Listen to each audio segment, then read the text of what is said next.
আজকে বিশেষ বিশেষ খবর হল নিচে তুলে ধরা হল বাংলাদেশের প্রধান খবর। ১. রাজনীতি ও বিচার ব্যবস্থা। খালেদা জিয়ার স্বাস্থ্য। বিএনপি চেয়ারপারসন বেগম খালেদা জিয়ার স্বাস্থ্যের অবস্থা নিয়ে উদ্বেগ ও দোয়া মাহফিলের খবর রয়েছে। বিএনপি সমর্থিত বিভিন্ন রাজনৈতিক ও সামাজিক সংগঠনের পক্ষ থেকে তার রোগমুক্তি কামনায় কর্মসূচি পালন করা হচ্ছে। তারেক রহমানের প্রত্যাবর্তন। বিএনপির ভারপ্রাপ্ত চেয়ারম্যান তারেক রহমানের দেশে ফিরে আসার বিষয়ে সরকারের পক্ষ থেকে জানানো হয়েছে যে তার ফেরায় সরকারের কোনো আপত্তি নেই।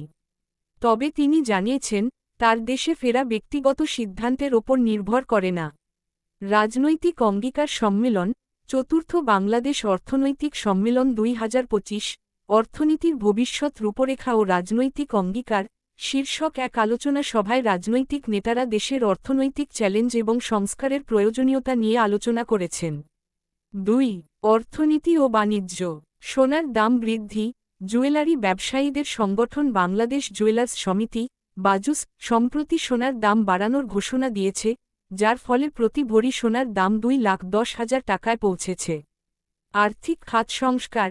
বাংলাদেশ ব্যাংকের গভর্নর আশাবাদ ব্যক্ত করেছেন যে আগামী নির্বাচিত সরকার শক্তিশালী ও স্থিতিশীল আর্থিক খাত গড়তে সংস্কার অব্যাহত রাখবে। নতুন পে স্কেল। সরকারি কর্মচারীদের জন্য নতুন পে স্কেল নিয়ে আলোচনা এবং সর্বশেষ তথ্য জানার চেষ্টা চলছে। ৩. খেলাধুলা। Cricket series. বাংলাদেশ আয়ারল্যান্ড টি-20 সিরিজে বাংলাদেশ ৪ উইকেটে জয়লাভ করে সিরিজে সমতা এনেছে।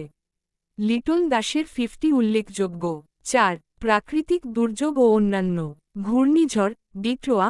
সাগরে ঘূর্ণিঝড় ডিট্রোয়া তৈরি হওয়ায় দেশের ৪টি প্রধান সমুদ্র বন্দরকে হুঁশিয়ারি সংকেত দেখানোর নির্দেশ দেওয়া হয়েছে। ইজতেমা। গাজীপুরের টঙ্গী জোর ইজতেমায় আরও একজন মুসল্লির মৃত্যু হয়েছে, ফলে মৃতের সংখ্যা বেড়ে ৩ হয়েছে। দুর্ঘটনা।